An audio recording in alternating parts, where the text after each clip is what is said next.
नमस्कार दोस्तों, peak PCS के इस वीडियो में आप लोगों का स्वागत है। उम्मीद करते हैं सभी लोग बढ़िया होंगे। तो जैसा कि आप लोग जानते ही हैं, यूपी पीसीएस मेंस सीरीज का जो जीएस पेपर 4 था, उसको हम लोग डिस्कस कर रहे थे। तो उस पिछले वीडियो में हम लोगों ने जो है सिलेबस का पहला टॉपिक पूरा कंप्लीट कर लिया था। अब हम लोग बात करेंगे दूसरे टॉपिक की। अगर बात करें इसका क्या सिलेबस है, तो इसमें हम लोग देखेंगे एटीट्यूड, है ना। एटीट्यूड मतलब अभिवृत्ति, रवैया। बात करें इसमें हम लोग क्या क्या देखेंगे, तो इसमें सबसे पहले देखेंगे सारांश, संरचना, इसकी वृत्ति, विचार तथा आचरण के परिप्रेक्ष्य में जो है इसका क्या प्रभाव पड़ेगा, और इसके साथ उसका संबंध भी देखेंगे। किस संबंध मतलब किस जो है टॉपिक से किसका इसका क्या ऐसा संबंध है। और बात करें दूसरा क्या होगा, नैतिक और राजनीतिक अभिवृत्ति तथा सामाजिक प्रभाव और धारणा।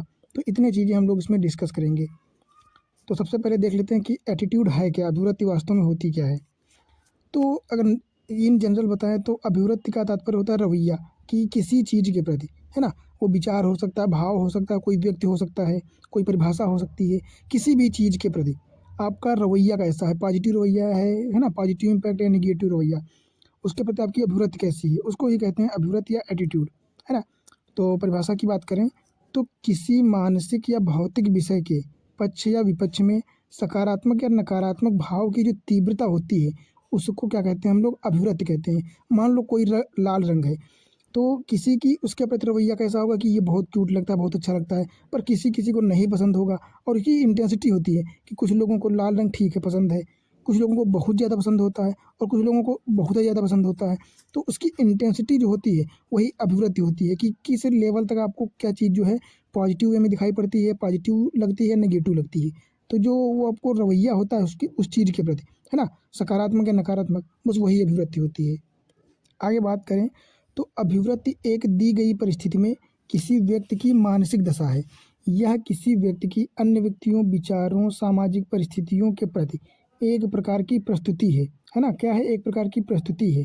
फिर वो विचार हो सकते हैं, व्यक्ति हो सकते हैं, कोई चीज़ हो सकती है, कोई रंग हो सकता है ना, कुछ भी हो सकता है। किसी भी चीज़ के प्रति जो आपका रवैया होगा, फिर वो सकारात्मक हो या नकारात्मक हो, वही अभिवृत्ति कहलाती है। इसको हम लोग मनोवृत्ति भी कहते हैं, है ना, एटीट्यूड।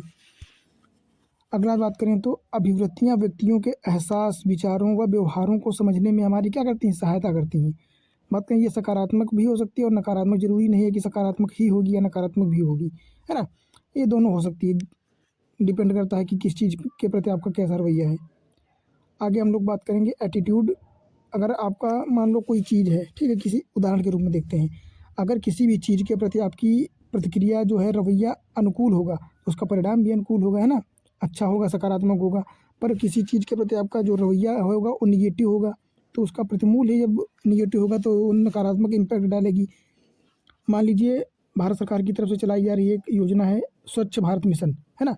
इसको अगर आप एक पॉजिटिव वे में लेके देखेंगे, है ना, इसके प्रति अगर आपका रवैया सकारात्मक होगा, तो क्या होगा कि आप खुद अपने जीवन में ऐसे जो है परिवर्तन लाने की कोशिश करेंगे, या ऐसी एक्टिविटी करेंगे जिससे जल को बचाया जा सके, है ना, जल को खराब होने से बचाया जा सके। जहाँ पे 5 लीटर की आवश्यकता है, वहाँ पे शायद आप 4 लीटर यूज करने की कोशिश करें, है ना कि 15-20 लीटर। जैसे अभी हम लोग हैं, नहाते हैं या धोते हैं, कपड़े धुलते हैं, तो बहुत सारा पानी बर्बाद कर देते हैं, है ना। पर कुछ इलाके ऐसे हैं जहाँ पे पानी की बिल्कुल कमी है। तो इस योजना के प्रति आपका अगर रवैया सकारात्मक होगा, तो आप अपने जीवन में भी उसी प्रकार से जो है पानी का प्रयोग करेंगे, स्वच्छता को ध्यान देंगे, है ना, पर्यावरण को जो है अनुकूल रूप से प्रभावित करेंगे, अच्छा बना के रखेंगे, पेड़ पौधे लगाएंगे, तो ये होगा। और वहीं पे अगर आप इसके प्रति नकारात्मक रवैया रखेंगे, तो पानी को ख़राब करेंगे या उतना ध्यान नहीं देंगे जितना कि आप सकारात्मक रखेंगे। तो यही अंतर होता है ना। बाकी ये सब चीज़ें हैं। अब बात करते हैं स्पेसिफिकेशन से ना, कि अभिवृत्ति की विशेषताएँ क्या हैं। तो पहली विशेषता हो जाएगी कि जगत के किसी भी भौतिक या मानसिक विषय से संबंधित हो सकती है। ज़रूरी नहीं है कि किसी रंग के प्रति होगा, किसी भाव के प्रति होगा, किसी विचार के प्रति होगा, किसी भी चीज़ के प्रति इसमें सारी चीज़ें आ जाती हैं, है ना। फिर रंग हो, रूप हो, या किसी की फेस हो सकता है, कि कोई वस्तु हो सकती है, कलर हो सकता है, उसके प्रति कुछ भी हो सकता है, सारी चीज़ें इसमें समावेशित हो जाती हैं, है ना। अगला हो जाएगा कि सामान्यतः सीखी जाती हैं। अल्पतम जन्मजात मतलब जो अभिवृत्तियाँ होती हैं किसी चीज़ के प्रति, नकारात्मक, सकारात्मक, तो ये चीज़ें सीखी जाती हैं, ना कि जन्मजात होती हैं। हाँ, कुछ मात्रा में जो है जन्म से हो सकती हैं, पर मोस्टली चीज़ें सीखी जाती हैं। मान लो आपको गाजर का हलवा बहुत पसंद है, बहुत पसंद है, ठीक है। फिर अचानक से ऐसा हुआ कि कहीं से आप हलवा खा रहे थे, ठीक है, और अचानक से उसमें कुछ गिर गया, मतलब कोई जीव जंतु गिर गया, ठीक है, तो आपने देखा और उसी दिन से आपकी राय बदल गई, उसी दिन से आपने उस चीज़ को खाना बंद कर दिया। तो ये क्या है, ये चीज़ें सिचुएशन के हिसाब से भी डिपेंड करती हैं। या फिर मान लीजिए करेला को हो गया, करेला के प्रति जो है मोस्टली लोगों की विचार ऐसा ही होता है कि वो तीखा ही होता है, कड़वा ही होता है ना, या फिर नहीं खाते हैं। या फिर हरी सब्जियों में कुछ लोगों के लिए जैसे कद्दू हो गया, लौकी हो गया, इन चीज़ों को देख के जो है लोगों जैसे मैं ही हूँ, तो हरी सब्जियों में थोड़ा सा खाने में पीछे रहता हूँ, तो उसी प्रकार लोगों का विचार ही बन जाता है ना। तो मान लो इसका एक कारण ये भी हो सकता है कि पहली बार जैसे आपको किसी ने कद्दू की सब्ज़ी बना के दी, तो वो उतनी अच्छी ना बनी हो, है ना। तो आपका रवैया क्या होगा, आपको लगा कि इसकी सब्ज़ी खराब ही होती है, तो आपके मन में एक धारणा बन जाती है, तो वो चीज़ खराब ही होगी कहीं भी हो। तो ये चीज़ें होती हैं, सिचुएशन पे भी चीज़ें डिपेंड करती हैं, है ना, और उसकी प्रकृति पर डिपेंड करती हैं। अगला बात करें कि ये लगभग स्थायी होती हैं। किसी चीज़ के प्रति अगर आपकी राय जो है सकारात्मक या नकारात्मक बन जाती है, तो वो मोस्टली इतनी जल्दी चेंज नहीं होती, वो हमेशा के लिए हो जाती है ना, या फिर बहुत मुश्किल के बाद ही वो बदलती है।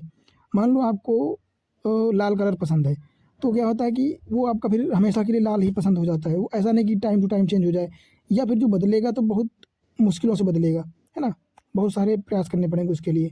अगला क्या हो जाता है कि कार्यों के लिए प्रेरणा देने की शक्ति होती है, चूँकि किसी चीज़ के प्रति अगर आपकी सकारात्मक प्रवृत्ति होती है, तो वो आपके लिए मोटिवेशन का काम करती है ना? ये चीज़ें होती हैं। अगला क्या हो जाएगा विशेषता इसका कि विभिन्न व्यक्तियों में तीव्रता का अंतर होता है। हाँ, तीव्रता का तो अंतर होता है कि ज़रूरी नहीं है कि सभी को सेम जो है इंटेंसिटी पे चीज़ों की प्रवृत्ति बने। मान लेते हैं लाल रंग है, तो कुछ लोगों को लाल रंग ठीक है, पसंद है, मतलब ऐसा नहीं है कि वो ख़राब लगता है, ठीक है, पसंद है, पर कुछ लोगों को है उससे ज़्यादा अच्छा लगता होगा, और कुछ लोग हैं कि प्रायोरिटी पे नंबर 1 पे लाल रंग को रखेंगे, और कुछ लोग को बिल्कुल इग्नोर करेंगे कि लाल रंग बिल्कुल बेकार लगेगा, है ना? तो तीव्रता होती है, कुछ लोगों का जो है तीव्रता सकारात्मक में भी लेवल वाइज हो सकती है और नकारात्मक में भी हो सकती है ना। तो तीव्रता का अंतर भी होता है। अगला बात करें सामान्यतः संघटक तत्वों से निर्मित होती है। इसमें कुछ तत्व होते हैं जो मिलकर जो है आपकी अभिवृत्ति को बनाने में महत्वपूर्ण भूमिका निभाते हैं। वो कौन कौन से तत्व हैं वो हम लोग आगे देखेंगे। अगला बात करें लगभग संपूर्ण जीवन में अभिवृत्तियों से प्रभावित या नियंत्रित, मतलब आपका जो पूरा जीवन होता है ना, वो संपूर्ण या लगभग 100% या 90+ जो है डिपेंड करता है उन्हीं पर कि आपकी अभिवृत्तियाँ कैसी हैं, है ना? उनके हिसाब से जो है आपका जीवन प्रभावित या नियंत्रित रहता है। तो ये भी बिल्कुल सही बात है। अब हम लोग बात करें अगला, इसके कौन कौन से संगठक हैं, तो इसके 3 संगठक तत्व हैं। एक तो उस विषय से जुड़े विचार और विश्वास, है ना? अगला क्या हो जाएगा कि उस विषय से जुड़ी भावनाएँ कि आप पर उन चीज़ों का भावनात्मक रूप से क्या प्रभाव पड़ता है। अगला हो जाएगा उस भावना के अनुरूप आपको जो क्रिया करने की तत्परता है ना? जिसको एक्टिविटी कहते हैं वो। तो ये तीनों विश्वास, भावना और भावनाओं के प्रति कार्य करने की तत्परता, है ना? अनुक्रिया, ये तीनों चीज़ें जो हैं तीनों संगठक के रूप में कार्य करते हैं। बात करें एक तो संज्ञान हो जाएगा। संज्ञान की बात करें क्या होता है कॉग्निशन, है ना? इसको हम लोग थॉट कहते हैं, विचार, है ना? बात करें तो हमारे मस्तिष्क द्वारा दिया जाने वाला कोई भी बौद्धिक आउटपुट मूल रूप में जो विचार होता है वही होती राय, है ना? और राय को ही हम लोग जो राय एकदम मजबूत हो जाती है प्रूफ के साथ, उसको हम लोग विश्वास कह देते हैं। तो राय और विश्वास में यही अंतर है कि राय नॉर्मल होती है और राय के जो जिस राय पे आपका विश्वास मतलब जो एकदम मजबूत हो जाए, जो राय मजबूत हो जाती है उसी को हम लोग विश्वास कह देते हैं।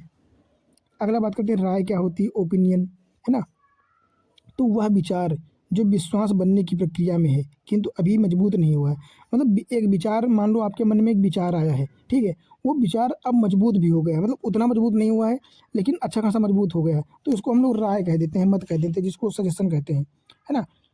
बात करें तीव्रता कम है परिवर्तन की गुंजाइश है, पर यही परिवर्तन जब नेक्स्ट लेवल का हो जाता है एक्सट्रीम लेवल पे, है ना, वही राय जो है एकदम मजबूत हो जाती है, बहुत तगड़ी, कि हाँ ये 100% श्योर है, तो उसको हम लोग विश्वास कह देते हैं, है ना? तो वह ओपिनियन जो मजबूती लाता है, जिसमें जब मजबूती ज़्यादा हो जाती है, उसको ही हम लोग क्या बोल देते हैं, विश्वास बोल देते हैं, है ना? यहाँ पे जैसे विश्वास का लेवल बड़ा है और उसमें छोटा सा भाग जो है आस्था का है, तो आस्था जो है विश्वास से के अंदर ही आ जाती है। अब हम लोग थोड़ी से जो है संबंध देखेंगे। एक तो पहला संबंध देखेंगे हम लोग का हैगा एटीट्यूड और ओपिनियन का, है ना? कि जो अभिवृत्ति होती है हमारी और ओपिनियन या राय होती है, इसमें क्या समानता होती है, ठीक है। फिर एटीट्यूड देखेंगे क्या है, ओपिनियन देखेंगे क्या है, और इनमें संबंध क्या है ये देखेंगे। पहले देखें समानता क्या है। तो संज्ञान दोनों व्यवहार पर असर, है ना। देखो संज्ञान जो होता है कोग्निशन, ये दोनों में होता है। फिर आपका वो विचार हो, एटीट्यूड हो, अभिवृत्ति, या ओपिनियन या राय हो, इन दोनों में जो है संज्ञान नामक संघटक जो है शामिल होता है। ठीक है। दूसरा बात करें व्यवहार पर असर होता है। अगर कोई राय दे रहा है तो भी आपके व्यवहार पे फर्क पड़ेगा, है ना। और आपकी अगर अभिवृत्ति ही उसके प्रति है तब तो जाहिर सी बात है। तो इन दोनों में समानता यही है कि इन दोनों का प्रभाव आप पर पड़ता है ना। एटीट्यूड हो या फिर ओपिनियन हो। जैसे किसी ने आपको राय दी कि यार ये चीज़ ठीक नहीं है आपके लिए, ये करो, तो भले आप वो ना करो पर आपके मन में एक बार उसके प्रति असर जरूर पड़ेगा, है ना, कि कुछ कह रहा है तो सही ही कह रहा होगा। ये चीज़ें होती हैं। अब बात करते हैं हम एटीट्यूड की। तो एटीट्यूड और ओपिनियन में अंतर बस इतना है कि एटीट्यूड में तीनों पक्ष होते हैं, 3 पक्ष होते हैं, ठीक है। और इसमें केवल संज्ञान ही होता है, एक ही पक्ष होता है। बात करें ये ज़्यादा स्टेबल होता है, ज़्यादा स्थिर होता है, पर ओपिनियन उतना स्थिर नहीं होता, ये बदला जा सकता है, इसमें फ्लेक्सिबिलिटी ज़्यादा होती है ना। बात करें अभिवृत्ति एटीट्यूड की, तो इसका जीवन या व्यवहार या किसी भी कार्य पर प्रभाव ज़्यादा पड़ता है, उसकी अपेक्षा जो है ओपिनियन का प्रभाव कम पड़ता है ना।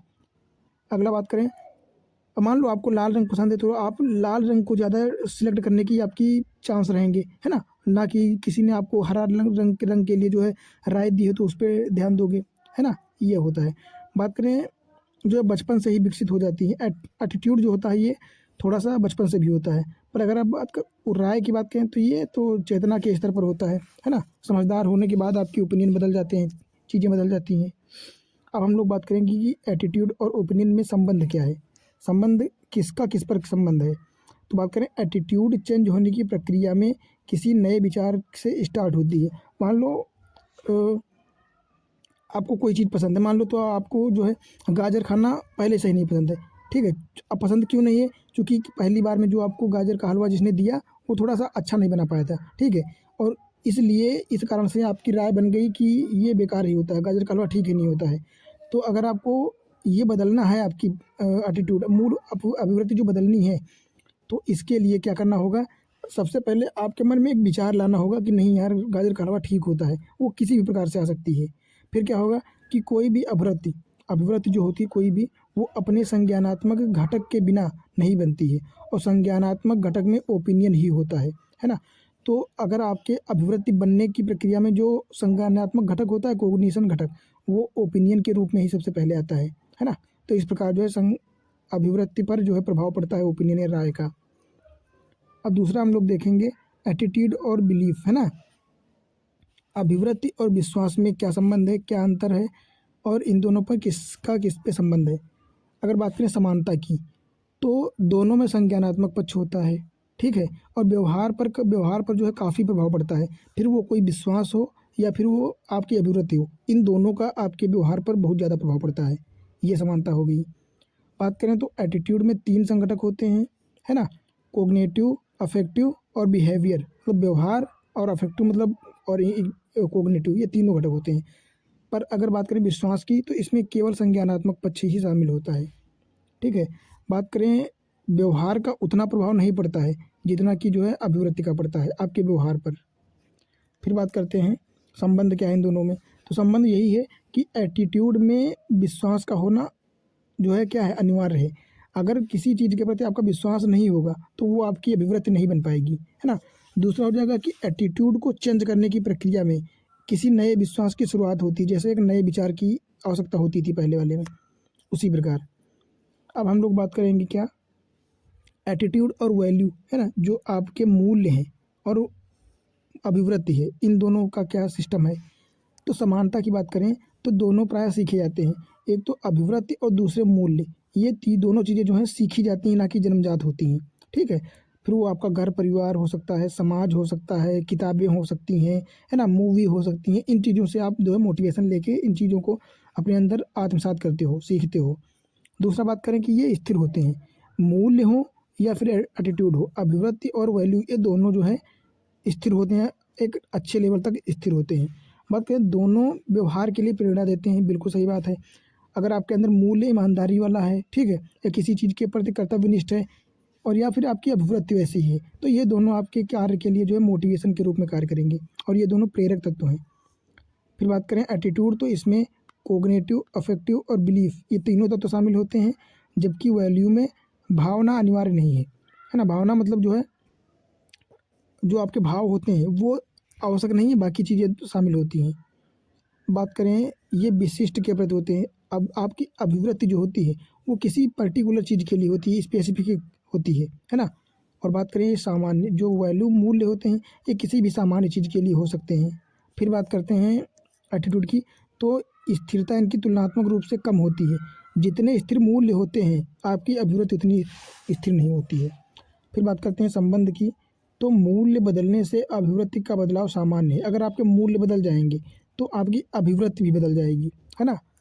बात करें कभी कभी अभिवृत्ति के बदलने से मूल्य बदल सकते हैं, और कभी कभी ऐसा होता है कि आपकी जो है रवैया बदल गया, तो उस रवैये के हिसाब से आपके मूल्य भी बदल जाते हैं। तो ऐसा होता है कि कभी कभी मूल्य के चक्कर में एटीट्यूड बदल जाते हैं, और कभी कभी एटीट्यूड बदलने से वैल्यू चेंज हो जाती है। तो ये इन दोनों का जो है पूरक संबंध हो सकता है। फिर बात करें एटीट्यूड और व्यवहार के लिंक से मूल्य कमज़ोर हो सकते हैं, है ना।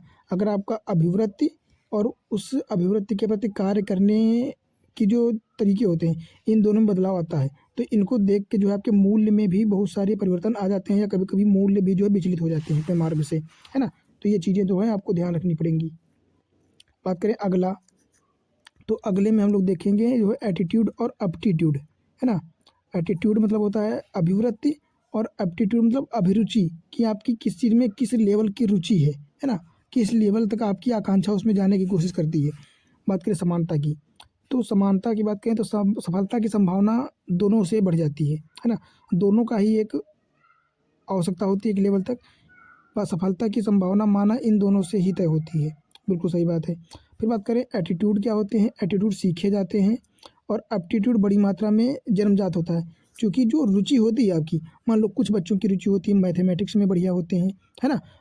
कुछ लोग जैसे क्रिकेट में अच्छे होते हैं, कुछ लोग खेल में अच्छे होते हैं, कुछ लोग जो है, सबकी अपनी अपनी चीज़ें होती हैं। कुछ लोग साइंस एंड टेक्नोलॉजी वाले क्षेत्र को ज़्यादा प्रेफर करते हैं, उसमें उनकी जन्मजात रुचि होती है बचपन से ही, है ना। तो अभिवृत्ति जो होती है समानता सीखी जाती है, पर एप्टीट्यूड जो है ना, एप्टीट्यूड जो है रुचि जो होती है आपकी अभिरुचि, तो ये सीखी नहीं जाती है, मोस्टली बड़ी मात्रा में जन्मजात होती है, कुछ मात्रा में ही सीखी जाती है ना। बात करें एटीट्यूड का, तो इसका व्यवहार पर प्रभाव बहुत ज़्यादा पड़ता है, लेकिन एप्टीट्यूड का व्यवहार पर उतना ज़्यादा प्रभाव नहीं पड़ता है ना।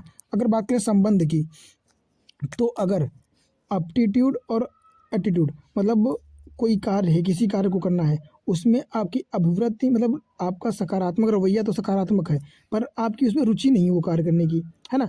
मान लो आपको आईएएस की तैयारी करनी है, ठीक मान लेते हैं, तो आपकी अभिवृत्ति तो सकारात्मक है कि हाँ यार मुझे ये करना है, ठीक है, मैं मोटिवेशन तो अंदर से है, पर उसमें कार्य करने की रुचि नहीं है, मन नहीं कर रहा करने का, है ना। तो वो काम जो है उतना अच्छा नहीं होगा, क्योंकि आपका मन ही नहीं कर रहा है, तो आपको बोझ लगने लगेगा, है ना। ये चीज़ होती है। अगला क्या है कि अगर एप्टीट्यूड मतलब है, एप्टीट्यूड नहीं है मतलब आपकी अभिवृत्ति नहीं है वैसी, ठीक है, या आपका मन नहीं कर रहा है, मतलब सकारात्मक रूप से आपको लगता नहीं है कि करना चाहिए, पर फिर भी अगर आपकी रुचि उस चीज़ में है तो आप ठीक ठाक काम कर ले जाएंगे, है ना। मतलब काम खराब नहीं होगा, अच्छा चल जाएगा। पर अगर आपकी एप्टीट्यूड और एटीट्यूड ये दोनों मिल जाएंगे, मान लो अभिरुचि भी है आपकी, उस क्षेत्र में रुचि भी बहुत तगड़ी है, और आपका रवैया भी उसके प्रति सकारात्मक है, तो आप उसमें झंडे गाड़ देंगे। झंडे गाड़ने मतलब आप नेक्स्ट लेवल का काम कर देंगे, है ना। एकदम सक्सेस होने से कोई रोक ही नहीं पाएगा, इतनी मेहनत कर जाएंगे आप, ये होता है।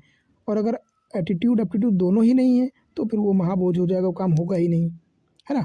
ये सारी चीज़ें होती हैं।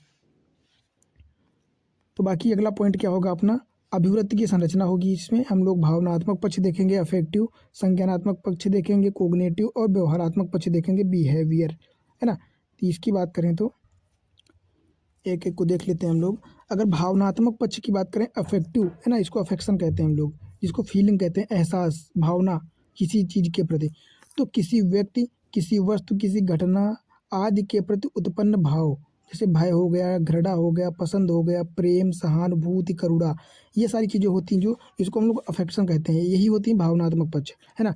कि मान लो आप सड़क पर जा रहे हो और देखा आपने भयानक एक्सीडेंट, तो उससे आप डर भी सकते हो, या कुछ भी कोई भी जो भावना हो सकती है वो क्या हो जाएगी, वो भावनात्मक पक्ष हो जाएगा उसका। फिर बात करें संज्ञानात्मक पक्ष, कोग्निटिव, है ना, जैसे विचार हो गए, विश्वास हो गया, है ना, थॉट हो गए, ये सारी चीज़ें। तो ये जानना, परिकल्पना करना व मान्यता देना इन चीज़ों के प्रति, वो कुछ भी हो सकता है, कोई व्यक्ति हो सकता है, वस्तु हो सकती है ना, कुछ भी हो सकता है। तो ये संज्ञानात्मक पक्ष में शामिल होती हैं तीनों चीज़ें। अगला पक्ष हो जाएगा अपना व्यवहार, बिहेवियरात्मक, है ना, व्यवहारात्मक, बिहेवियर, जैसे एक्शन हो गया कि किसी कार्य जो है सुनने के बाद उसके प्रति आपका जो है प्रतिक्रिया क्या होगी, रिएक्ट क्या होगा, है ना, वो होगा इसमें। अभिव्यक्ति अनुकूल या प्रतिकूल प्रतिक्रिया के करने की जो है मानसिक प्रतिक्रिया होती है ना, इसमें अनुकूल भी हो सकता है, प्रतिकूल भी, दोनों हो सकते हैं। तो एक दूसरे के प्रति व्यवहार की बात करते हैं इसमें। तो इस प्रकार तीनों पक्ष हो जाएंगे, एक तो भावनात्मक, संज्ञानात्मक और व्यवहारात्मक पक्ष।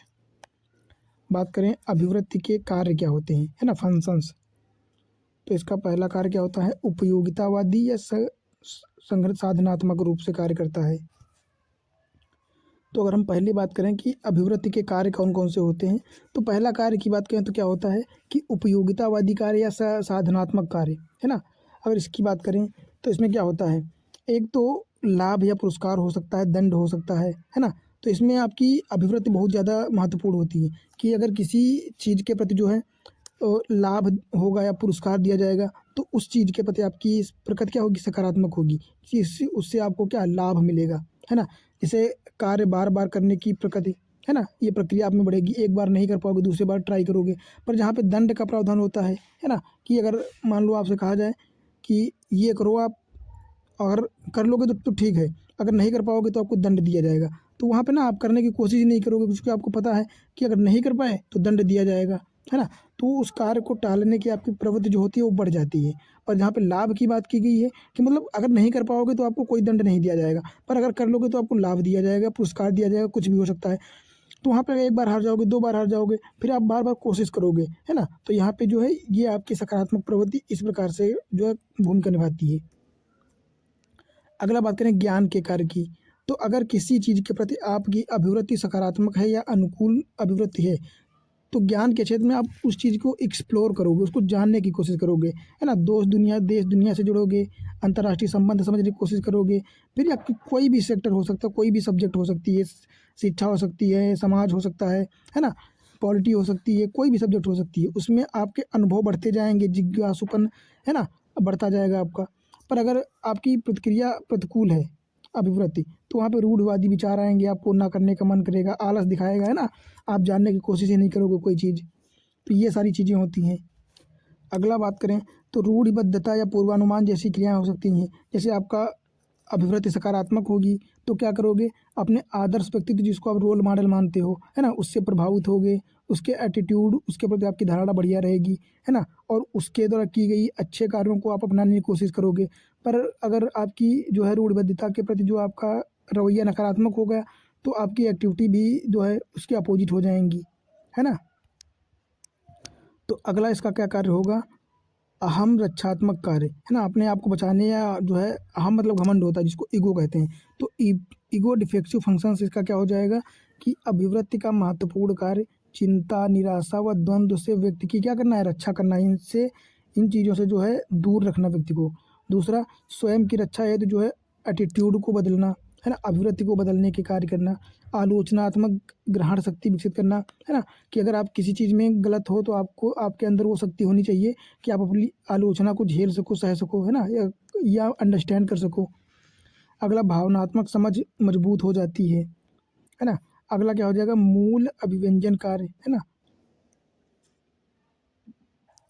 क्या हो जाएगा, मूल्य अभिव्यंजक जो है कार्य, इसमें क्या होता है कि अपनी वैल्यू एक्सप्रेस करोगे, है ना, सामने। तो इसमें क्या होता है, स्वयं को समझने व अभिव्यक्त करने में सहायता प्रदान करता है अभिवृत्ति। दूसरा, व्यक्तिगत मूल्य के अनुकूल अभिवृत्ति में बदलाव करने के लिए भी जो है प्रमोट करता है। सामाजिक पहचान के कार्य करता है, जिससे व्यक्ति को सामाजिक तौर पर जो है पहचान दिलाता है, या इन चीज़ों में जो है मदद करता है। तो अभिवृत्ति इस प्रकार जो है, इस प्रकार अभिवृत्ति के कार्य होते हैं जो अच्छे या सरलता, जीवन में सरलता को लाने की प्रयास करता है। अब हम लोग बात करेंगे प्रकार या लाभ या इसका उपयोग हम लोग कैसे अब जीवन में किस प्रकार करते हैं। संज्ञानात्मक की बात करें तो जो है संज्ञानात्मक जो होता है ना, तो अवांछित जो है पहले बात करें संज्ञानात्मक में, तो अवांछित सूचनाओं से बचाव में सहायता करता है ना। ऐसी सूचनाओं से दूर रखने की कोशिश करता है जो आपकी समय और ऊर्जा, इन चीज़ों को नष्ट करें, फालतू में टाइम वेस्ट करें, है ना। केवल आवश्यक सूचनाओं के चयन में जो है सहायक भूमिका निभाता है संज्ञानात्मक पक्ष। और क्या करता है, क्लियरिटी ऑफ अंडरस्टैंडिंग, समझ, आपकी समझ को बेहतर बनाता है ना। निर्णय प्रक्रिया में आसानी प्रदान करता है, जैसे डिसीजन मेकिंग हो गया, निर्णय लेना हो गया, उसमें संज्ञानात्मक पक्ष बहुत ही क्लियर रूप से आपको मदद करता है। अब बात करें अफेक्टिव की, भावनात्मक, तो ये क्या करता है, ये स्व अभिव्यक्ति को बढ़ावा देता है ना। जैसे दोस्त के सामने हो गया, अपने आप को, या आत्मसम्मान, सेल्फ स्टीम को बढ़ावा देता है। सामाजिक चिंताओं की अभिव्यक्ति, इन चीज़ों से रूबरू कराता है आपको भावनात्मक पक्ष। और बिहेवियर पक्ष जो होता है, ये व्यक्तित्व से सुसंगति बनी रहती है इसमें, है ना। व्यक्तित्व की सुसंगति बनी रहती है और एटीट्यूड सुसंगत व्यवहार पर असर करता है। मतलब जैसी आपकी अभिवृत्ति होगी, आपका व्यवहार भी उसी प्रकार करने की मदद करता है ये। अगले पक्ष की बात करें तो अभिवृत्ति का विकास या निर्माण कैसे किया जाता है ना। जो आपकी अभिवृत्ति होती है, आपका एटीट्यूड, आपका रवैया है, ये किस प्रकार निर्मित होती है। तो इसमें सबसे पहले बात करें तो परिवार, समाज, शिक्षण संस्थान, इनकी भूमिका होती है ना, बहुत सारी चीज़ों में। जैसे आपके घर में मान लो आपके माता पिता हैं, ठीक है, तो पहले से ही आपके माता पिता ही करेला नहीं खाते हैं, ठीक है, तो आपकी अभिवृत्ति कैसी होगी, आपको पहले से ही पता होगा कि करेला अच्छा नहीं होता है, तो आपके मन में पहले से ही विश्वास बन जाएगा कि करेला ठीक नहीं होता है। तो इस प्रकार जो है परिवार, समाज और शिक्षण संस्थान, यहाँ भी किसी चीज़ के प्रति जो है अभिवृत्ति बना दी जाती है। जैसे हमारे घर परिवार में क्या बोलते हैं कि बेटा झूठ नहीं बोलना है, हमेशा सही बोलना है ना, किसी के साथ गलत व्यवहार नहीं करना है ना। गांव में जितने भी लोग हैं, आपके भाई और बहन हैं, तो ये सब चीज़ें समाज और परिवार घर से सिखाता है। तो वहाँ से आपकी अभिवृत्ति बन जाती है कि गाँव की सभी लड़कियाँ अपनी बहनें होती हैं, है ना। गाँव की सभी लेडीजें आपकी मम्मी, आंटी, है ना, दीदी, ये चीज़ें होती हैं। तो ये सारी चीज़ें पहले से अभिवृत्ति बना दी जाती है ना, कि आपका गाँव, आपका समाज है, आपका परिवार है। उसी प्रकार दंड व पुरस्कार, कि घर में पहले ही बताया जाता है कि अगर कोई गलत काम करोगे तो डंडा रखा साइड में, है ना। ये चीज़ें बताई जाती हैं कि दंड मिलेगा, और अगर कोई अच्छा काम करोगे तो ट्रॉफी दिलाई जाएगी, है ना। तो दंड और पुरस्कार भी जो है। और मान लेते हैं ये कि आप बड़े क्षेत्रों की बात करें तो स्कूल में, जैसा कि आप अगर अपना काम पूरा कर लोगे तब तो ठीक है, नहीं तो आपको दंड दिया जाएगा, है ना। तो दंड व पुरस्कार की जो प्रवृत्ति होती है, ये भी अभिवृत्ति को बदलने में बहुत भूमिका निभाती है। फिर बात करते हैं साक्षरता और निरक्षरता। साक्षरता निरक्षरता इस प्रकार कि आपके पेरेंट्स अगर पढ़े लिखे बहुत ज़्यादा हैं, या आपका समाज, आप ऐसी लोकेलिटी, आप ऐसे क्षेत्र में रहते हैं जहाँ पे साक्षर लोग ज़्यादा रहते हैं, तो उनका प्रभाव आप पर ज़्यादा पड़ेगा। अगर आप ऐसे क्षेत्र में रहते हैं जैसे ग्रामीण इलाके में रहते हैं, जहाँ लोग ना तो पढ़ना लिखना जानते हैं, या फिर थोड़ा पिछड़े इलाके हैं, तो वहाँ के और तो इन दोनों में बहुत ज़्यादा अंतर रहता है। आपकी अभिवृत्ति भी वैसी ही होगी जैसे माहौल में आप रहेंगे, है ना। कुछ रूप से या आनुवंशिक रूप से भी अभिवृत्ति होती है, जैसे जेनेटिक रूप से अपने माता पिता से चीज़ें प्राप्त होती हैं, पर इसका ज़्यादा रोल नहीं होता है, इसका बहुत ही कम रोल होता है आनुवंशिक कारक का। फिर सांस्कृतिक कारक होता है कि आपके परिवार, गांव या आपके जाति धर्म की परंपराएं क्या हैं, संस्कृतियां क्या हैं, संस्कार क्या हैं, है ना, त्यौहार क्या हैं, इन चीज़ों से भी प्रभाव पड़ता है आपकी अभिवृत्ति पर।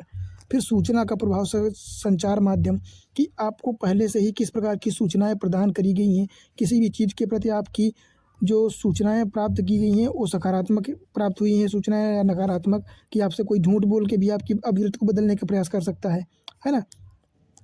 मित्र व मित्र समूह, आप जिस संगत में रहेंगे आप पर उस प्रकार का व्यवहार पड़ेगा, आपकी अभिवृत्ति भी वैसी ही होगी, है ना। तो ये सारे कारण जो होते हैं, ये सारे फैक्टर जो होते हैं, ये आपकी अभिवृत्ति निर्माण में महत्वपूर्ण भूमिका निभाते हैं। अब हम बात करते हैं अभिवृत्ति में बदलाव किस प्रकार से लाया जा सकता है।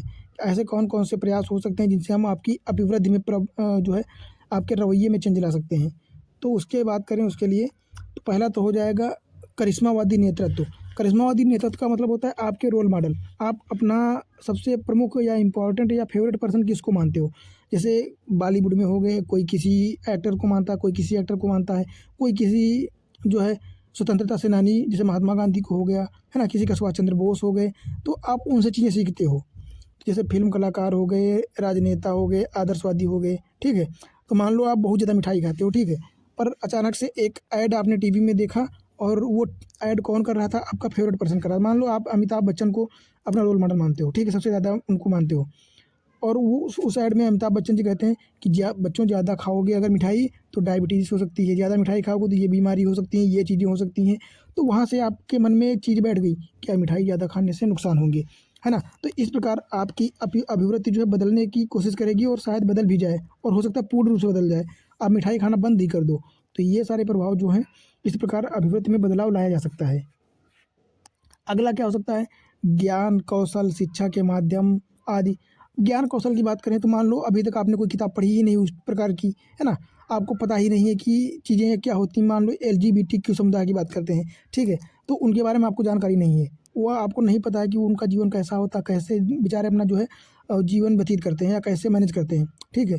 तब तक तो आपके मन में उनके प्रति बहुत गंदी धारणा होगी, बहुत बेकार लोग होते हैं, कैसे लोग हैं ये लोग, है ना, कैसे जीते हैं। पर जैसे ही आप मान लो UPSC की तैयारी करने आए इस फील्ड में, ठीक है, तो आपने इंडियन सोसाइटी का सब्जेक्ट पढ़ा, सोशल जस्टिस का सब्जेक्ट पढ़ा, फिर उसमें देखा कि LGBT समुदाय क्या होता है, उनकी क्या समस्याएं हैं, वो कैसे जीवन व्यतीत करते हैं, है ना, किन किन हिंसाओं को झेलते हैं और कैसा कैसा फेस देखने को पड़ता है उनको। फिर आपको समझ में आया यार ये तो बहुत ही मासूम है ना, फिर इनका भी जीवन है, इनके भी अपने मौलिक अधिकार हैं। फिर वहाँ से आपकी जो अभिवृत्ति थी उनके प्रति नकारात्मक, वो नकारात्मक से अचानक सकारात्मक बदल गई, क्योंकि आपको पता हो गया कि वो लोग जो उनके प्रति आपके भर में जो पहले विचार थे वो गलत थे बिल्कुल, है ना, आप गलत सोच रहे थे। तो इस प्रकार आपकी अभिवृत्ति बदल जाती है। उसी प्रकार विज्ञापन हो गया, संचार हो गए, संदेश हो गए, इनसे भी आपकी अभिवृत्ति बदल जाती है। दूसरा बात करें आत्मविश्लेषण व निरंतर सीखने की प्रक्रिया से, ठीक है। मान लो आप पढ़ने में बहुत अच्छे हो, ठीक है, आप पढ़ने में बहुत अच्छे हो, आपने सिलेबस देखा और बस ऐसे ही बुकें उठाई पढ़ने लगे, ठीक है। पर आपने ये नहीं देखा कि प्रीवियस ईयर के क्वेश्चन देख लें, या जो टीचर समझा रहा है उसको सही से देखें, या गाइडेंस अच्छे से प्राप्त करें, है ना। आपने ऐसे ही पहले 2 अटेम्प्ट अपने ख़राब कर दिए, फिर आपको पता चला कि यार प्रीवियस ईयर क्वेश्चन भी देखने होते हैं, सिलेबस को एकदम बढ़िया से देखना होता है। आपको प्रीवियस ईयर क्वेश्चन देखोगे तभी तो आपको पता चलेगा कि किस सेक्टर से क्वेश्चन पूछे जा रहे हैं। मान लो आप भूकंप चैप्टर आपने देखा, छोड़ो यार यहाँ से शायद ना ही आते हों, क्योंकि आपने प्रीवियस ईयर क्वेश्चन नहीं देखे। और जैसे ही फिर जैसे ही आपने प्रीवियस ईयर क्वेश्चन देखे, आपको पता चल गया कि हर साल एक ना एक क्वेश्चन यहाँ से तो आता ही है, तो आपका एक क्वेश्चन यहाँ से ख़राब हो गया। इसी प्रकार जो है आप आत्मविश्लेषण करोगे, निरंतर सीखोगे, फिर आपको पता चलेगा PYQ की कीमत, है ना। फिर वहाँ से आपकी अभिवृत्ति चेंज होगी कि यार PYQ सबसे ज़्यादा इंपॉर्टेंस है, NCERT सबसे ज़्यादा इंपॉर्टेंस चीज़ें हैं। तो इस प्रकार आप आत्मविश्लेषण और निरंतर सीखने की प्रक्रिया में भी जो है अपनी अभिवृत्तियों को बदल सकते हो। तो ये बहुत ही मायने रखती हैं चीज़ें। अब हम लोग बात करते हैं, अगला टॉपिक क्या है कि अभिवृत्ति और व्यवहार में संबंध क्या होता है ना। अभिवृत्ति और व्यवहार में क्या संबंध होता है, तो इन दोनों में जटिल संबंध होता है। कैसा जटिल संबंध होता है, मतलब इन दोनों को अलग करना मतलब जो है कम ही पॉसिबल है। जैसे लोग स्वस्थ रहना चाहते हैं, ठीक है, इतना जटिल संबंध है कि मतलब होना चाहते हैं वो चीज़, पर उसके लिए कुछ करना नहीं चाहते। तो जैसे बहुत सारे लोग होते हैं कि लोग स्वस्थ रहना तो चाहते हैं, ठीक है, पर योग व व्यायाम के लिए समय नहीं निकाल पाते या करना नहीं चाहते हैं। तो ये जटिल संबंध होता है कि आप वो करना चाहते हो, मतलब आप अच्छा बनना चाहते हो, पर अच्छा बनने के लिए एफर्ट आपको एक भी नहीं डालना है। तो उस प्रकार जो है इनमें जटिल संबंध होता है। बात करें अभिवृत्ति व व्यवहार में समानता क्या होती है, कि ये दोनों चीज़ें प्रबल होती हैं। अभिवृत्ति और व्यवहार दोनों में समानता प्रबल होती है। व्यक्ति अपनी अभिवृत्ति के प्रति जागरूक हो, ठीक है, और क्या हो, व्यक्ति का व्यवहार स्वयं द्वारा मूल्यांकित व नियंत्रित होना चाहिए। व्यक्ति की यह सोच कि उसके व्यवहार का परिणाम पॉजिटिव होगा, है ना। ये सारी चीज़ें जो है इन दोनों में समानता को बढ़ावा देती हैं। अब हम लोग बात करेंगे अभिवृत्ति के नुकसान क्या होते हैं। जाहिर सी बात है अभिवृत्ति के नुकसान भी होते हैं और फ़ायदे भी होते हैं, नुकसान भी होते हैं। तो नुकसान की बात करें तो इसमें व्यक्तिगत और सामाजिक दोनों तौर पर प्रभाव पड़ता है। अगर व्यक्तिगत रूप में देखें तो रूढ़िवादी बनने की संभावना होती है, क्योंकि अभिवृत्ति जो होती है कुछ बहुत परिवार और घर से सीखने को मिलती है। तो आपके दादा दादी, परिवार, घर, इनसे भी आपको कुछ चीज़ें अभिवृत्तियाँ सीखने को मिलती हैं। तो ज़रूरी नहीं है कि आधुनिक जीवन की चीज़ें उनको पता हो, तो वो रूढ़िवादी परंपराएं आप पर थोप सकते हैं या उनके प्रति आपकी सकारात्मकता को बढ़ावा दे सकते हैं। तो इससे क्या होगी, आपके अंदर तटस्थता नहीं आ पाएगी, है ना, और आपके अंदर जो क्रिएटिविटी होगी वो मर जाएगी, ख़त्म हो जाएगी, या फिर बिल्कुल ही नहीं होगी। आप सृजनात्मक रूप से आगे नहीं बढ़ पाओगे रूढ़िवादिता के चक्कर में। आगे सामाजिक भेदभाव में वृद्धि हो जाती है इससे, है ना, क्योंकि वंचित वर्ग को नुकसान होगा इससे, किससे, व्यक्तिगत रूढ़िवादिता से। और इसका समाज पर क्या प्रभाव पड़ेगा, मान लो किसी पर्टिकुलर ग्रुप के प्रति आपकी नकारात्मक प्रवृत्ति होगी, मान लो SC ST कुछ भी मान लो, तो अगर आप सिविल सर्वेंट बन जाओगे तो कितना नुकसान पहुंचा सकते हो आप सोचो उनको, है ना। इस प्रकार तो सामाजिक ध्रुवीकरण बढ़ सकता है, इससे क्या होगा, समुदायों का अन्य समुदायों से अलग हो जाना बढ़ जाएगा, है ना। मान लो आप अपने ही धर्म को बढ़ावा देना चाहते हो, अपने ही धर्म को सबसे ज़्यादा प्रायोरिटी दोगे, तो अन्य धर्म को गुस्सा तो आएगा ही। अब मान लो आप किसी डिस्ट्रिक्ट में आईएएस अधिकारी हो, ठीक है, और वहाँ पे मान लो एससी और एसटी बहुत ज़्यादा हैं, पर आप ओबीसी से आते हो और आपकी जो है धार्मिकता या जो कास्ट वाली सिस्टम है, तो वो आपका सबसे ज़्यादा प्रायोरिटी आपकी ओबीसी है, इसके अलावा सब बेकार हैं। तो आप इनको नुकसान पहुँचाओगे, उनको फ़ायदा दे ही नहीं पाओगे, तो समाज पर इसका बहुत निगेटिव इम्पैक्ट पड़ेगा। दूसरा क्या होगा, सामाजिक भेदभाव को बढ़ावा मिलेगा, है ना। बचपन से ही धर्म, परिवार, समाज इनके प्रति जो है आपका रवैया चेंज रहेगा। फिर क्या, मूल्यों पर सहमति की बात करें तो लॉ एंड ऑर्डर में भी जो है नुकसान पहुंचा सकते हो। तो इस प्रकार जो है व्यक्तिगत और सामाजिक दोनों जीवन पर इसके नकारात्मक प्रभाव जो है पड़ सकते हैं। अगला क्या होगा कि अभिवृत्तियों के बदलाव में आने वाली कठिनाइयाँ कौन कौन सी होती हैं, मतलब ऐसी कौन सी समस्याएं आती हैं जो आपकी अभिवृत्ति को बदलने में बाधा डालती हैं। तो पहला तो हो जाएगा रिएक्टेंस, हो जाएगा, है ना, मतलब प्रतिघात। प्रतिघात प्रतिघात का मतलब होता है जैसे ही आपको कोई अच्छी जानकारी देने आएगा, मान लो आप क्रिमिनल हो, ठीक है, तो जैसे ही आपके पास कोई आएगा अच्छी बात लेके या कोई ज्ञान की बात अच्छी बताने, तो आपको लगेगा कि ये मेरे बारे में गलत बोल रहा है और ये मेरी स्वाधीनता या मेरी स्वतंत्रता पर जो है या मेरे विचारों पर जो है उल्टा प्रतिघात करेगा या मेरे विचारों को बदलने की कोशिश करेगा। तो ये, और फिर आप उसके प्रति जो है गलत जो है व्यवहार करोगे, तो ये क्या होगा, ये रिएक्टेंस हो जाएगा, प्रतिघात हो जाएगा। इससे बढ़कर दूसरा क्या होगा, फोर वार्निंग होगा, मतलब पूर्व चेतावनी। आपको पहले ही समझ में आ जाएगा कि ये आपके विचारों को परिवर्तित करने के लिए जो है प्रयास करने वाला है। तो क्या होगा कि सामने वालों को जो है, सामने वालों का एहसास आपको पहले से ही हो जाएगा कि आप जो है कि आपको वो परसुएट करने वाला है। परसुएट मतलब जो है आपको अपनी बातों में समझा के मॉडर्नाइजेशन की ओर ले जाने की बात करेगा, है ना। परसुएट का मतलब होता है कि सहमति बैठाना, आपको आपकी जो गलत धारणाएं हैं, गलत विचार हैं, उनको पॉजिटिव वे में ले जाना, परसुएट करना, है ना, अपने पक्ष में लाना। और क्या हो जाएगा, सिलेक्टिव अवॉइडेंस, चयनात्मक परिवार। चयनात्मक परिवार से मतलब होता है कि आपको जो पसंद है, जो आपको अच्छा लगेगा, सिर्फ आप उन्हीं चीज़ों को लोगे, बाकी चीज़ों को छोड़ते चले जाओगे। तो ये हो जाएगा, ये भी बाधाएं डालती हैं। अगला हो जाएगा जो है बायस्ड एसिमिलेशन, है ना, मतलब पक्षपातपूर्ण समीकरण या आत्मसात्मीकरण हो जाता है। ये किस प्रकार प्रभावित करता है, तो प्रभावित करने वाले पर ही जो है शक करने लगता है। जैसे आपको आपका भाई हो गया, मान लो आप कुछ परेशान हो किसी कारणवश, ठीक है, तो कोई आपको समझाने आएगा, आपको दिलासा देने आएगा, तो आपको लगेगा कि ये मेरे मज़े ले रहा है, या आप उस पे ही शक करने लगोगे, ये क्यों कर रहा है ऐसा। तो इससे भी जो है बाधा पहुंचती है। और तो इस पर और अभिवृत्ति टीका हो जाएगा। तो ये सारे जो कारण हैं, ये आपकी अभिवृत्ति को बदलने में जो है चेंज करने में बाधा डालते हैं। इनकी वजह से आपकी अभिवृत्ति बदल नहीं पाती है। तो ये इस प्रकार थी अभिवृत्ति, इसकी चीज़ें हम लोगों ने देखा, इतने टॉपिक। और बाकी अगले इसी टॉपिक में अगली चीज़ हमको देखेंगे कि नैतिक अभिवृत्ति, है ना, एटीट्यूड मोरल जो होता है, इसके बारे में डिस्कस करेंगे। इस टॉपिक में हम लोग इतना ही बात करेंगे, नहीं तो लेक्चर बड़ा हो जाएगा, है ना। तो इतनी चीज़ें हम लोगों ने देख ली हैं और उम्मीद करता हूँ आप लोगों को इसमें से सारी चीज़ें समझ में भी आई होंगी अच्छे से, है ना। और मिलते हैं फिर अगली वीडियो में। बाकी आप लोग कमेंट करते रहिए कि कैसा लग रहा है, फीडबैक देते रहिए, ताकि वीडियोस को जो है क्वालिटी हम लोग और ज़्यादा बढ़िया बना सकें और जो गलतियाँ होती हैं उनको सुधार सकें। ठीक है, मिलते हैं फिर अगले टॉपिक में।